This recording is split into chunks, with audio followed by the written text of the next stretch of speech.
বসেছে নতুন ট্রান্সফরমার। প্রায় ২ মাস ভোগান্তির পর বাঘাইছড়ির বিদ্যুৎ পরিস্থিতি স্বাভাবিক। প্রায় ২ মাসের তীব্র ভোগান্তি আর ক্ষোভের পর মাত্র ৪ দিনেই বদলে গেছে বাঘাইছড়ি উপজেলার বিদ্যুৎ পরিস্থিতি।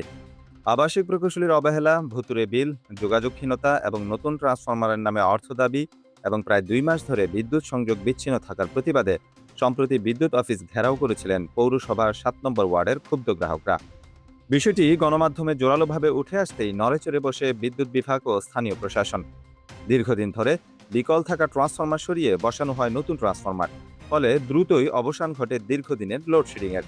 পুরো উপজেলায় বিদ্যুৎ পরিস্থিতির এমন দৃশ্যমান উন্নতিতে সন্তোষ প্রকাশ করেছেন স্থানীয় বাসিন্দারা। এখন এই এলাকায় বিদ্যুতের ইয়েটা অনেক ভালো দেখা যাচ্ছে। ভোল্টেজও ভালো, ফ্রিজ-ট্রিজও চলতেছে। বেশ কিছুদিন আগেও বিদ্যুতের খুব জরাজীর্ণ অবস্থা ছিল, তবে এখন বর্তমান অবস্থা বিদ্যুতের অবস্থা খুবই ভালো।